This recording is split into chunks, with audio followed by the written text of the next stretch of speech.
Hey y'all, I started looking through all my weapons and I realized that I just have way too many solar weapons that I can't choose between when, there's just too many good solar primary exotics and legendaries too that don't really do anything very specific enough to make a build around, but they're just fun to use. Teraba and Sunshot are a great example of that. Um, so I decided to just make a build completely focused around using your favorite solar weapon of choice. Um, they reworked Karnstein to where finishers give you restoration times 2 now. So I just fully went into an Ember of Imperium build. Use whatever grenade you like, but you don't need healing nades. I like thermite grenades, even though they have a long cooldown, they're fun to use. Um, Other than that, this stuff doesn't really matter. Honestly, none of this matters. Use whatever you want here. But for fragments, Ember of Empyrean and Soulless are necessary. Torches if you want to be radiant, at least after this season's over. And tempering because you're going to be spamming kills with your solar weapon, and that's going to allow you to spawn fire sprites, which gives you more grenade energy. For mods, if you're using the exotic primary, probably Finder and Scout. If it's not exotic, it's up to you, I guess. Maybe Ashes to Assets or another Harmonic Siphon or two. Um, Gauntlets, I'm going for a Surge build, so I don't want to use a Kickstart to use up all my stacks. But if you want to do that, that's fine. Teraba reload's kind of slow, so put on a loader if it's a slow reload weapon. And then I'm just funneling all my abilities into my dive. Harmonic Reserves charged up, 2 Solar Surges, another way to cool down my dive, and then when I cast my dive, I spawn a Proc Reaper and Bomber, and I got some increased recovery because with this and Ember of Tempering going, you have over 100 recovery. Actually, I could take this down to 40. I could go down to 40 recovery because then it's 30 from the mod and 30 from the fragment, which brings it back up to 100. So you could pump a few more stats into other stats instead of putting more in recovery. But it's pretty simple. I'll show it in action real quick. Not going to show too much because it's not all that complicated. Start by getting a finisher to proc restoration. Then melee something to get radiant, and then just have fun.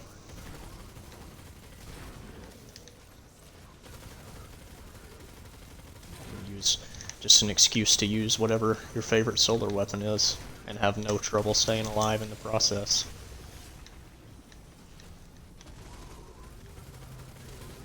I've really been wanting to pull Teraba back out. I've always loved it. And that's why I love it. It just chews through even yellow bars, so you can dedicate the rest of your weapon slots to full, boss damage and stuff.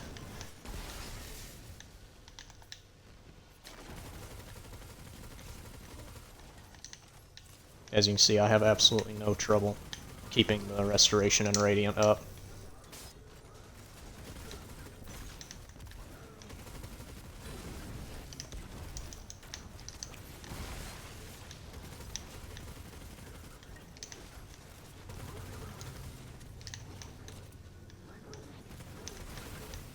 You could use the same build with, a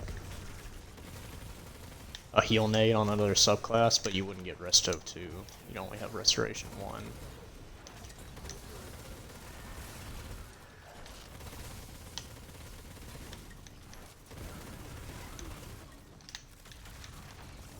I always forget how fun Teraba is.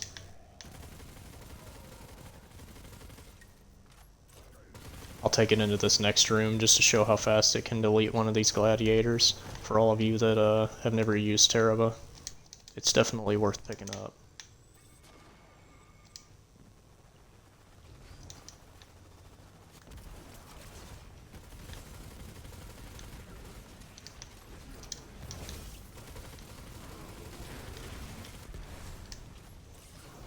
I guess you could put on heat rises if you wanted to and make the dive scorch stuff, but not really necessary in my opinion.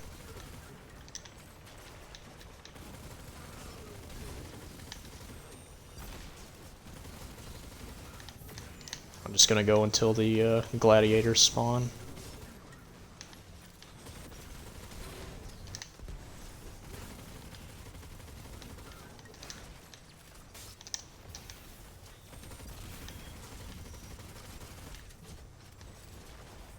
There they are. Make sure to pick up your orbs and get your surges active. Here we go.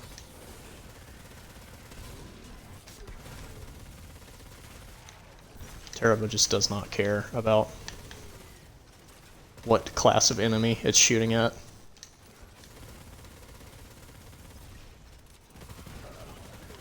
I can't imagine. I think the perfect catalyst for this weapon, in my opinion, would be subsistence. If it could make it to where it would reload itself when you killed stuff in that amped phase, make it even better.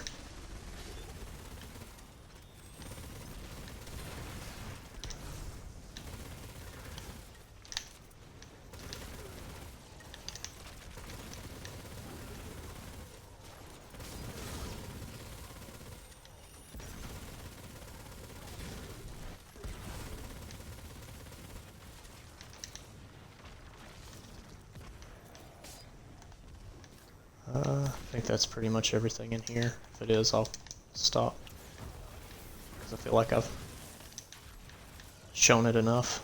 But oh, and I don't know if anyone cares about this fashion, but in case you want to see it, there it is. I don't exactly love the shader on the gauntlets, but the rest of it I like pretty well. It's my favorite, probably one of my favorite fashions I've made. But there's the build again if you want it.